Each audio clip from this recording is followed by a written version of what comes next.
Hello, everyone, and welcome to MRI's RE Visionaries podcast, where we talk about the latest trends in the real estate industry, but also what connects us as a human race. Today with me, I have Tiana Heath from NAA, and I also have our very own Susan Avelluto. Ladies, how are you doing today?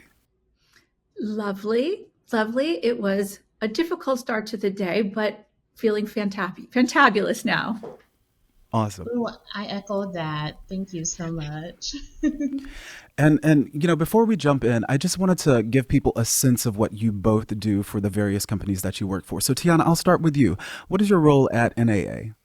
So I am NAA Senior Manager of Industry Relations, and I get the distinct honor to working with some of the best in the business, not only on the vendor side, but operators there in the field, volunteering their time and expertise to lead the industry. I'm the Chief People Officer, also known as the Chief Pride Officer for MRI Real Estate. So 4,000 Pride members strong at this point, and responsible for everything from how we recruit into MRI, internal movement and promotions, how we pay, how we retain, and how we take care. Awesome. And I must say, Susan, I'm a bit biased, but you are a fantastic Chief Pride Officer, and we are lucky to have you. Thank you, Cederick. So let's jump right into this topic. We, at Apartmentalize earlier this year in, where did we have it? It was in, Tiana, help me. What was it? Philadelphia. What city was it? Yeah. Philadelphia. That's right. The city of brotherly love.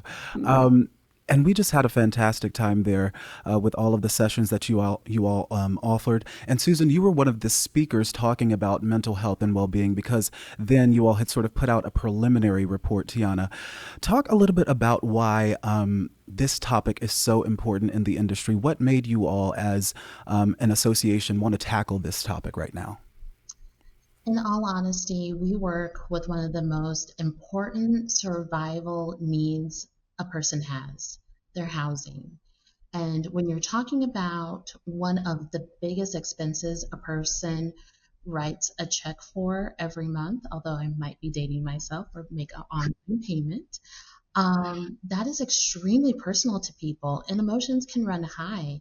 And, in all honesty, this puts our office and our maintenance professionals in very vulnerable situations.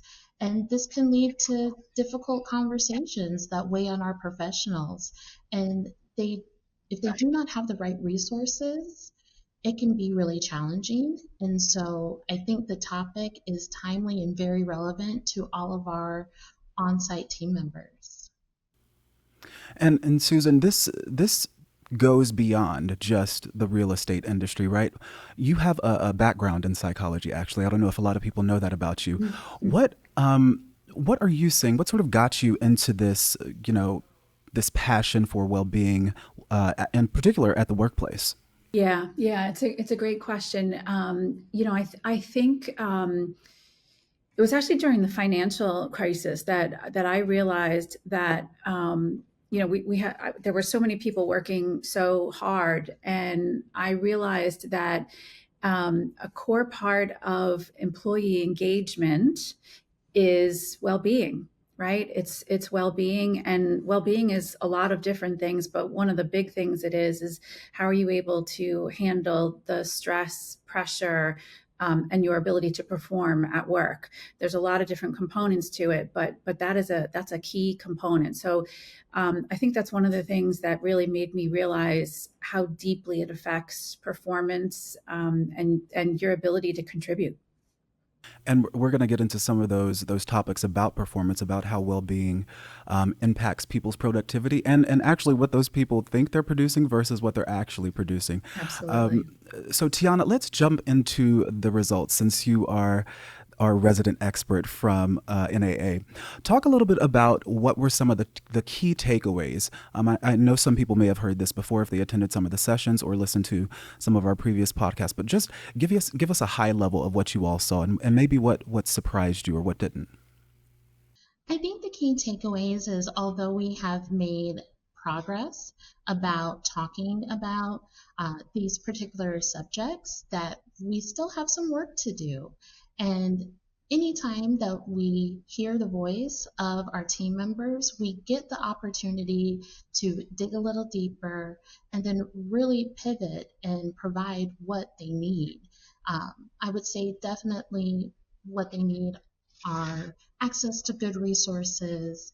Uh, Definitely during this survey, what stuck out to me is, there are some good things going on, but we need some more things. And so in doing this survey, we're tackling just those needs. All right, now Susan, you participated, as I mentioned previously, in a panel at Apartmentalize. What were some of the main stressors that you sort of took as a takeaway from the survey? What are people worried about? What's sort of tripping them up on a daily basis? Yeah. I think it's two big ones, and they really resonate with me personally. And I know it really resonates with what we even see at MRI. So number one is the pressure to perform. I think so. First of all, everybody wants to do their job to the best of their ability, right? And there's also this real need to perform. I mean, there's bottom line dollars and cents, right? That we're talking.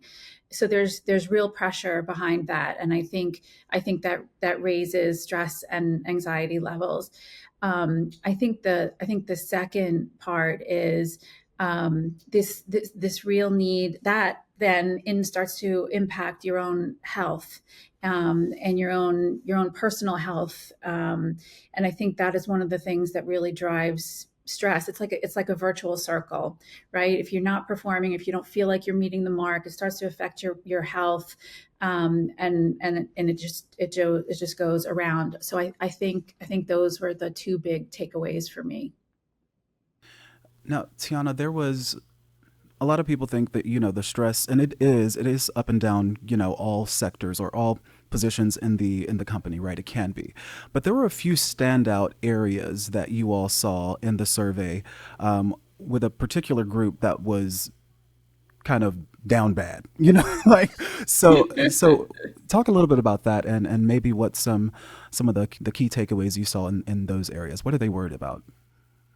So I think the key takeaways of what people are worried about is not only being present, but also maybe not being present. And so how that affects the team, how that affects their well-being, and many other aspects. I think the other thing that is really poignant that I found in the survey is, over 80% of the C-suite respondents reported experiencing some pretty extreme trauma through their careers. And when we look at that, the question typically hinges on why. And the why is they have simply been around longer and have seen more than most. By the time that you get to that level of performance, you have seen quite a bit. And in reality, it does affect you if you do not have the right tools to manage that type of stress. And not only that, especially in the rental housing industry, these C-suite executives are overseeing a multitude of properties, a multitude of teams, and in any given day, something is going on any one of those sites. That can amplify how much you really see and how much it can impact you if you don't have those strong tools. Tiana, that's a great point that you brought up about the C-suite professionals, and it brings me to another stat, and we can pivot back to the on-site leasing people a bit later, because I think there were some interesting stats that we could call out there. But despite having that highest level of trauma, they reported the lowest mental health impact of all the people surveyed.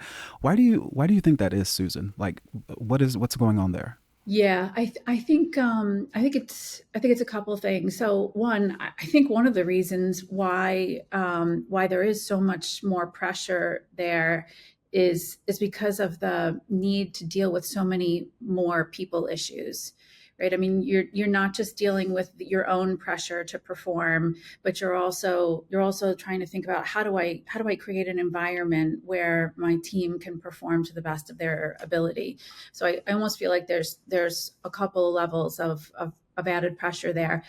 But when it comes to the ability to deal, right? I think given that these folks tend to be a little bit more tenured, I think we've been through a number of situations, and you've just learned a set of skills that you can use to apply in these situations. I also feel very strongly, though, and this is a little personal too, but I also feel very strongly that when you're in that level, when you're in those kinds of roles, you've also gotten to the point where it's about more than money. It's about more than power. It's actually because you have a sense of purpose, and your purpose is contributing to whatever it is, right? Whether you're passionate about people being in homes, whether you're passionate about leading people, whatever that might be.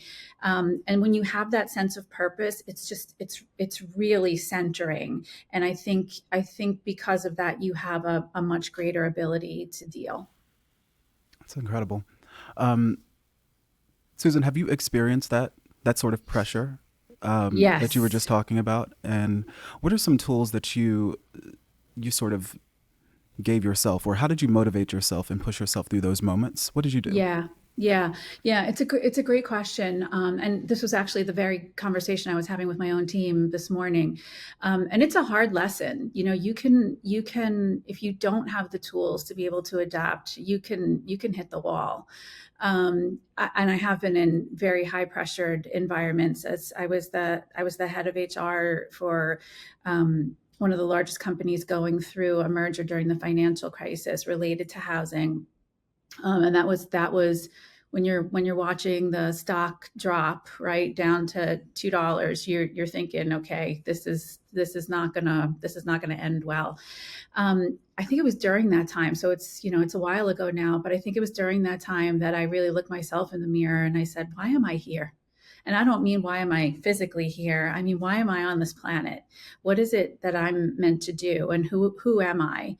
And I really feel like that's an important part of being able to deal. If you know why you're here on this planet and what you're meant to do, somehow that centers you a little bit more, and you're able to adapt in situations. I also think there's the whole idea of resilience and understanding what does it take to be resilient, knowing when you're tired, and you know what, I need to take a nap. Something Yes, basic please. as a 15-minute nap. Or monitoring your blood sugar, right? Just knowing when you're when Recharge. you're low on energy and you just need to recharge a little bit. I think those are things that you really just need to know when, okay, I'm not my best self right now, and I just need to go do something that's going to refuel me. I just got back from Portugal, Susan. And let me tell you, I feel refueled. Okay. There you go. There you go. Well, I took a nap last night. Um, Now, the C suite isn't the only area that's experiencing, pressures and things like that. Tiana, talk a little bit about that one cohort, the on site leasing professionals. They had some interesting feedback as well. Why is their job so seemingly stressful? I think their job is so seemingly stressful because they are truly in the eye of the storm. They are the front line people that you see on communities that are dealing with a host of different pressures. Truly, they get it from residents, they get it from their organization, and I'm sure they get it internally too, and just wanting to perform and provide. And oftentimes, when you are in the eye of the storm, you don't always realize the effect that it's having, if you are at your best or not. Um, you just don't know. And so I think that plays a really big role in what we're seeing here. And there are definitely things that contribute to all of those pressures, but there's also wonderful support and tools out there to help you through. And a lot of times, especially in my experience through the years, when people get on the other side of it, or when you have that conversation and lend that support, they do take stock and realize, wow, I was going through something. I might still be going through it a bit, but at least now I am at a point where I can really look it in the face and try to overcome it. That's so true. Self awareness is really a huge part of, well, really any job, right? Because you need to know, you have to be in tune with yourself, not only with the people around you, but in order to bring your best self to work, you've you've got to recharge. You've got to have time to refuel. And so being in tune when you're not feeling your best, when you're not feeling well, and just taking that time, Susan. I mean, whether it's a a flexi day or something like that. We have a program at MRI called Flex at MRI where you can just take a day, right? If you need a day, just go do something, get out of the office, go do something for yourself. And I think companies having policies like that is so important to not only attracting top talent, but retaining the talent that you do have. I want to jump really quickly into performance, right? Because this one took me out because the way when I read the survey, the way people really thought that they were putting in really good work and because they were drained and not feeling their best, the productivity and the quality of the work was also going down. So Susan, touch a little bit on that. Why does that happen? How do people recognize that and really sort of catch it in the beginning? And then what do they do after that to sort of move them on from that state of feeling you know unproductive or feeling unmotivated or whatever Yeah. whatever the case is. It's back to that idea of taking stock and really taking a look at yourself. But if you think about it, like what happens when you're under extreme stress, right? You're probably you're not feeling the sharpest, right? You're waking up in the morning, you're feeling fuzzy, you're not feeling as motivated, or like you're gonna go get it. Your threshold for tackling difficult challenges, right, drops, or even just challenges in general, day to day. I think your patience level is much shorter, and I'll tell you, sometimes you think you're masking it, right? You think you're hiding it or you're handling it well, and sometimes it takes a really brave soul, right, on your team or your partner or whoever it might be to just say, are you okay? Here's some of the things that I'm seeing from you that are not your typical behavior. I had somebody on my team do that just recently, and just making sure that I was okay. And I said to her, "Thank you so much, because I thought I was hiding it, and I'm not." So I think when things like that happen, you're not getting through your emails the way you think you are.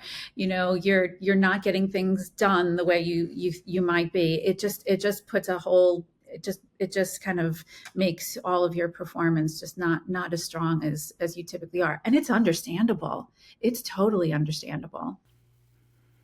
And Tiana, you all talked about in the survey presenteeism and absenteeism. Talk a little bit about what those two things are and how they impact that productivity that we were just talking about. Absolutely. So when you think about what, I cannot say that word. Presenteeism. It does not roll off the tongue for We me. all have one. Mine is brewery. I cannot. It's so bad. Okay, let's start with absenteeism. So truly, it just refers to being absent from work, and physically being absent, and that can have a toll on any team. We run as teams because everyone has an important place, and everyone has something that they are contributing to make the whole group work. And so when you are physically not there, that absolutely can cause different stresses for the team members that are there. Now, I am a big component of absolutely taking that day, like we talked about earlier. It is imperative that you have that self-care, um, but also that can lead to stress of your team. Now, when we talk about presenteeism, that's a bit different. That is, you are present, you are in the building, but are you performing at your best? And can you perform at your best? And those are really hard questions. It goes back to being in that eye of the storm. I think I am doing everything I can. I think, I'm hiding it and I'm getting through it and I'm doing the things that need to be done. And sometimes it takes that manager, that friend, that quote unquote work bestie to ask you, but how are you really doing? Yeah. Or if you've created an environment of psychological safety on your team, not that I'm patting myself on the back, but it was one of my direct reports Go that ahead, said, "Are you pat yourself, okay?" Susan. But it was one of my direct reports that said it, and I couldn't have been more thankful that I had that kind of relationship with her. Absolutely. And, I've asked that of my leaders. Um, and I have had a team member ask me that. And I thought I was really, really getting through it. I thought, you know, I got this, and everyone around me knows that I have this, and I did it. And it is those brave conversations that I think are happening all over our industry that gives me hope. And I think it's those type of leaders that create those spaces that truly care about people on a people level. Yes, they're on your team. Yes, we want them to do the work and all of the things. But I'm seeing a higher level of care from person to person that are on teams that actually make all of this possible. Yeah.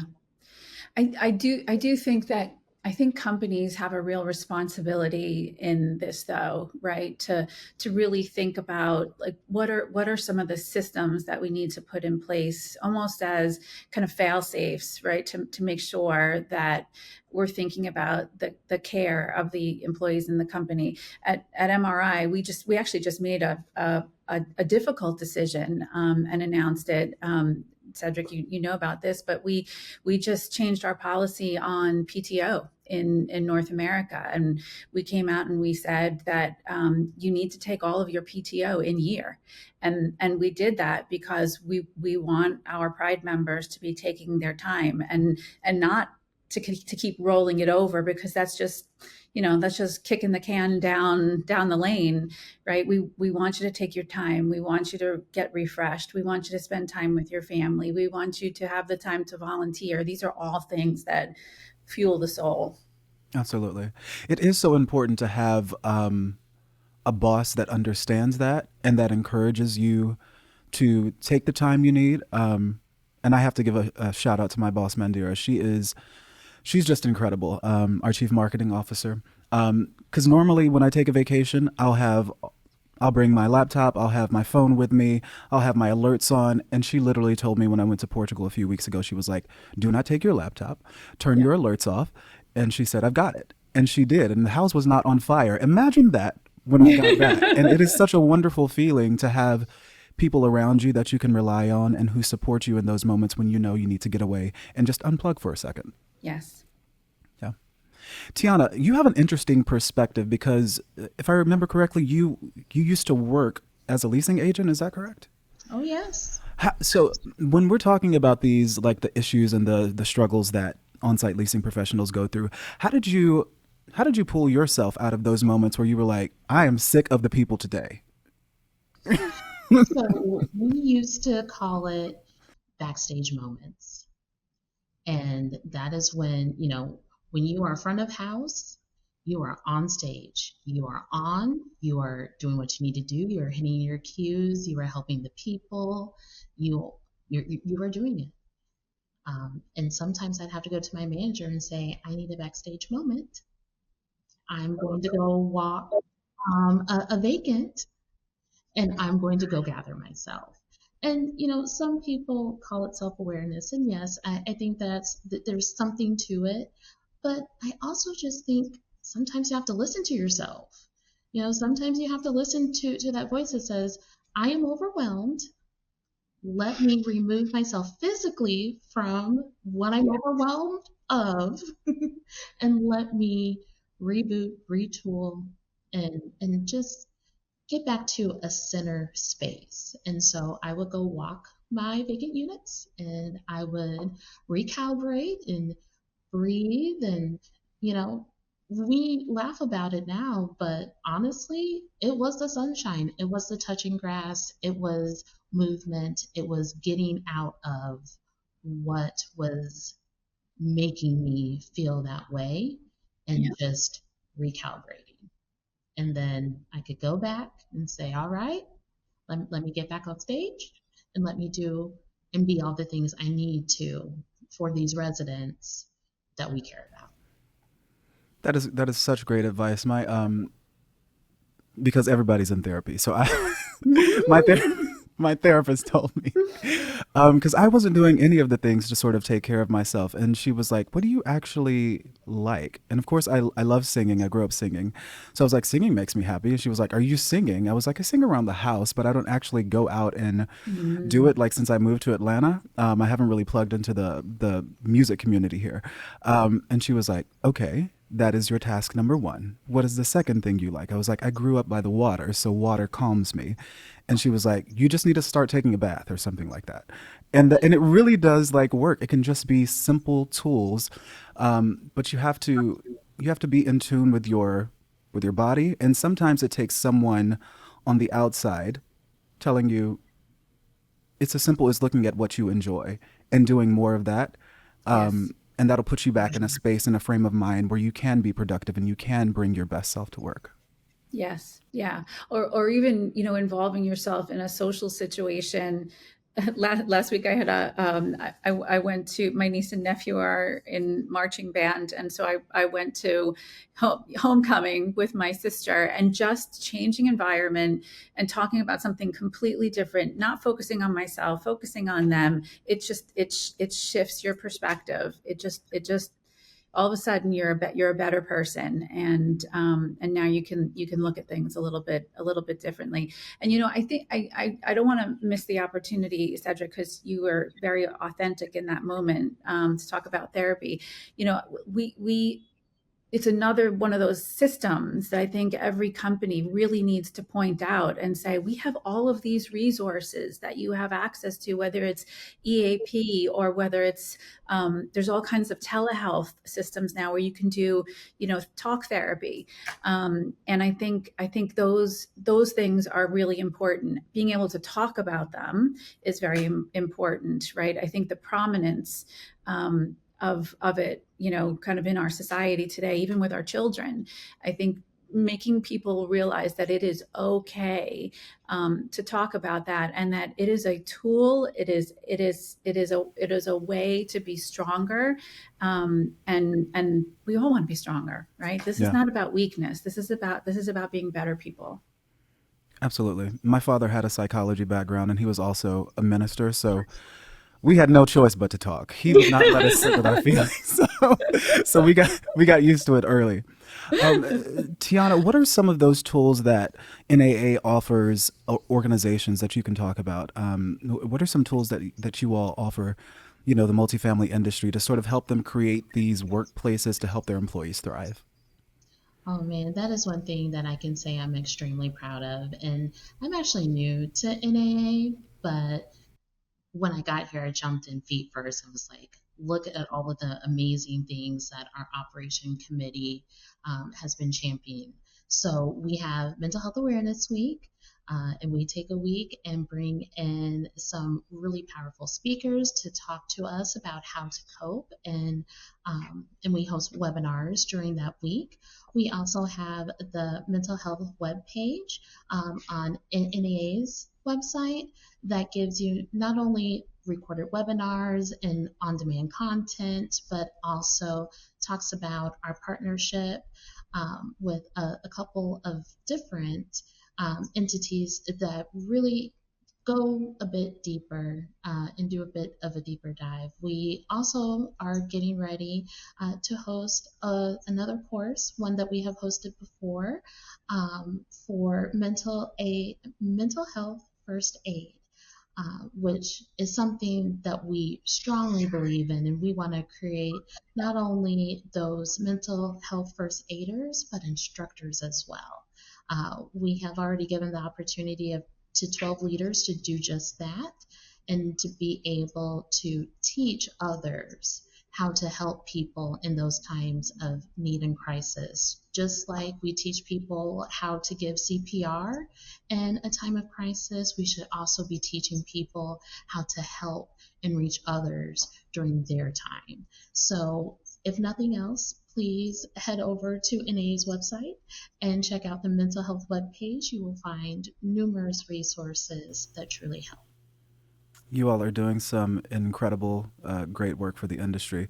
Um, and Susan, for those companies that or people that may be listening that are not inside of the multifamily industry, what are some tips that you can give companies to sort of create these environments that you were just talking about, and Yeah. that you're helping MRI cultivate, quite frankly? Yeah, yeah. So number one is I think a lot of companies don't do a great job of fully maximizing their relationship with their partners, their vendors. So, for example, one of the things that we're working on right now for our for open enrollment in North America for October, we're really pushing our partners to come to the table to say, what are all of the resources that you can offer us for therapy, right? Because we know that sometimes it can be so long to get into a therapist because of the backlog, right? So what are all of the resources that we can access if we need it right now? If you need to have therapy right now, what do you do? And so really pushing your partners to come to the table. We're even doing something, asking them to come to the table on helping us to resolve things like, giving people guidance on, obesity and diabetes and those kinds of things, because we also know that those kinds of conditions contribute to mental health, issues. So we're really pushing our partners, and we're looking at every resource we have to say, let's fully maximize and bring those resources to our Pride members. And I think it's a big thing that companies need to do, is to push their partners to come to the table, and help to solve the problem, or help to contribute to the health of their workforce. Hold them as responsible as we are. I think that's a really big one. The second one I'll say is, engagement. Measuring engagement is a real thing. It's not a happy score, right? It's not answering. When you take those surveys, you're not answering like, did you just have a great customer experience? It's not like that. This is really understanding, do you feel motivated in the environment that you're in? And I think companies have a real responsibility to deep dive into understanding engagement and what drives engagement and doing something about it. I love that. And I love that we're doing that at MRI. I love that NAA is helping all of these companies in the multifamily industry do that for their employees as well. Tiana, I wanted to end with one question to you. Um, there's got to be some companies out there that are doing it well that you've seen. Um, what are some of those companies doing that you all have found as you've gone about conducting this survey, talking to the employees that work there? Who's doing a good job, and what are they doing?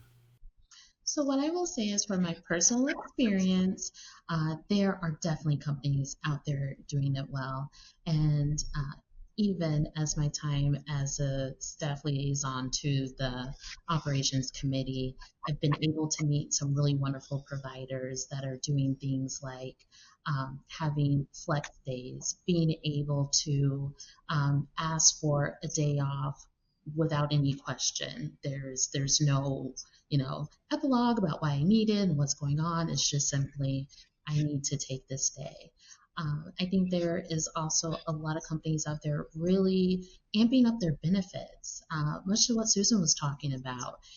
Here is your telehealth. Here is 6 days or 6 sessions of talk therapy. Here is live well and play well. And, maybe they are doing different programs that really help fund the time that you are away from your work and really hyping those benefits to promote being whole outside of work and not necessarily that particular drive that taking vacation, just as Susan highlighted. I personally was that person. I would roll over the Yeah. maximum and felt like, if I'm taking a day off, what am I doing? And am I falling behind? And, one of the companies that I worked for, they're like, no, see, you can only roll over 20 hours. And we're really nice about that. You need to take the rest of it because you need to be able to step away. And those are the important things that I see companies doing right now that are really changing the dynamic. I also see a lot of companies letting their team members attend our webinars and attend the things Yeah. that we offer. And that is also 100% a game changer. That's so true. And Susan, you all have encouraged people to do the same thing, even when we're talking about things like attending our employee resource groups, affectionately known as, Pride resource groups, trying to create that culture, that environment where people feel a sense of belonging. And mental health is definitely a part of creating those environments of belonging. Yes, 100%, 100%. I mean, I think it's getting back to that sense of safety, right? Can I be who I am most of my day, right? If you come to work and you don't feel like you can be who you really are, and you don't have that sense of safety that you're valued for everything that you bring to the table, what kind of mental health can you expect to have if you don't feel like you can be who you are? And that is a core principle here at MRI, and we underline it with no exceptions. Right? This is we want everyone to be who they are, and that's who we've hired, and that's why we've hired you. And so we need to let you be who you are. I think a very important part of that is making sure that leaders are developed in a way that they know that creating that sense of safety and creating that kind of a team environment, you're going to have a stronger team. You're going to perform better. Your retention is going to be better. And by the way, it's going to be a whole lot easier to recruit as well, because you'll have people, knocking down your door to get on your team.